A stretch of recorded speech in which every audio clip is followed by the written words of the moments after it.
প্রশ্ন করেছেন তার উত্তর তার ভিতরে যেটা হক ছিল সেটাই বলেছেন। সুবহানাল্লাহ। আমার রাসূলকে বললেন আইয়ুল ইসলামে খায়রুন ইয়া রাসূলুল্লাহ, ইসলামের মধ্যে সর্বোত্তম কাজ কোনটি? আমার রাসূল তাকে বললেন আশকুরুস সালাম, তুমি বেশি করে সালাম দাও। আর আরেকটা প্রশ্ন করলেন ইসলামের মধ্যে সর্বোত্তম কোনটি? আমার রাসূল বলেন তাকরাউল কুরআন, তুমি বেশি করে কুরআন পড়ো। আরেকজন বললেন ইয়া রাসূলুল্লাহ, ইসলামের মধ্যে সর্বোত্তম আমল কোনটি? যে নামাজে উদাসীন, যে নামাজ পড়ে না। সে প্রশ্ন করার সাথে সাথে বললেন আকিমুস সালাত, তুমি নামাজ পড়ো, নামাজ প্রতিষ্ঠা করো। চিৎকার দিয়ে বলি সুবহানাল্লাহ। হায়াতুন নবী কিভাবে জানলেন?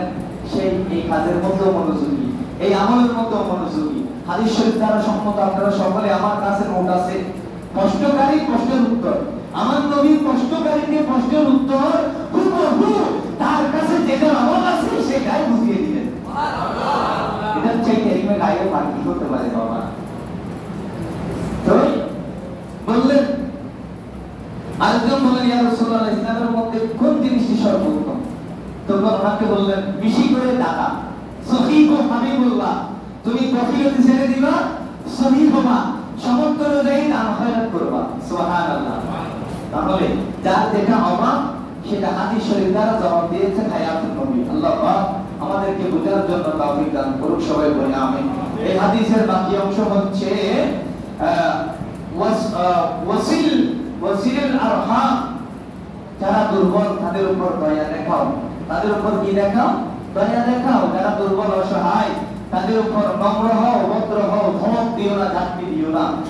এখন ওয়াসাল্লু বিল লাইলি ওয়ান নাহারি, ওয়াসাল্লু, তোমরা নামাজ পড়ো। কখন? এটা ফজরের নামাজের কথা বলে নাই। ফজরের নামাজ তো হচ্ছে আত্মীয়তের মাকামে পৌঁছার জন্য বান্দার উপর যেটা আবশ্যক নামাজ, সেটা হচ্ছে পাঁচ ওয়াক্ত নামাজ। সুবহানাল্লাহ। এটা ঈমানের পরে দ্বিতীয় স্টেশন। এটা দিন শুরু হয় নামাজ দিয়ে, দিন শেষ হয় নামাজ দিয়ে। সুবহানাল্লাহ বলুন না। এটা আত্মীয়তের বান্দার প্রথম মকাম, বান্দার প্রথম মকাম।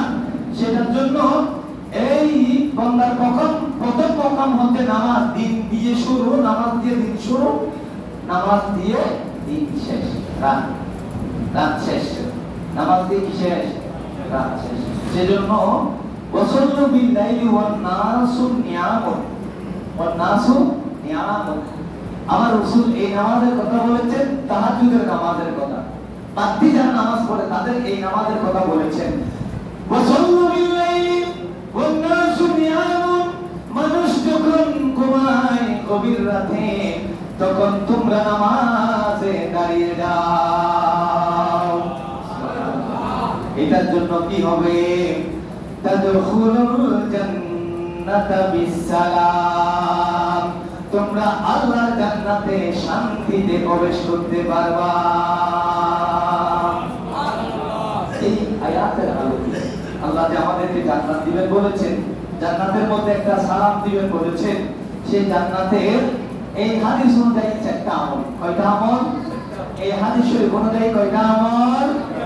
চারটা আমল। আল্লাহ বলেন ওয়াউদখিলাল লাযিনা আমানু, যারা ঈমানের উপর আনয়ন করেছে, ঈমানে প্রবেশ করেছে, ওয়া আমিলুস সালিহাত, এবং নেক কাজ করেছে, ভালো কাজ করেছে, কাজের বদলা কি?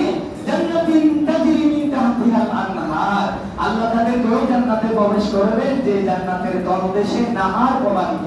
সুবহানাল্লাহ। এখন সেই জান্নাত কিছুক্ষণের জন্য নয়, একেবারে আল্লাহ এক ঘন্টার জন্য, এক মুহূর্তের জন্য নয়, খালিদিনা ফিহা বিইذনি রাব্বিহি, আল্লাহ হুকুম মোতাবেক বান্দাকে তার ওপরে হায়াত জান্নাতের জন্য একেবারে দিয়ে দিবেন। সুবহানাল্লাহ। তাহলে আজকের হাদিস শরীফ অনুযায়ী আয়াতের ব্যাখ্যা বিশ্লেষণ হচ্ছে, যদি জান্নাতে যাবার মন চাই, আজকের হাদিস শরীফ অনুযায়ী চারটা আমল আমাদেরকে করতে হবে। একটা হচ্ছে আশরুস সালাম, সালামের প্রচলন করা, সিজুল আরহাম, দুর্বলের প্রতি সদয় হওয়া, নম্র হওয়া, আতিয়ুত তুআম, ক্ষুধার্তদেরকে খাবার খাওয়ানো, এবং গভীর রজনীতে মাওলার ডাকে সাড়া দিয়ে নামাজে দণ্ডায়মান হয়ে যাওয়া। ঠিক আছে, সুবহানাল্লাহ। আল্লাহ পাক আমাদেরকে এই আমলগুলো করার জন্য তৌফিক দান করুন, সবাই বলি আমিন। উচ্চ আওয়াজে বলুন না আমিন।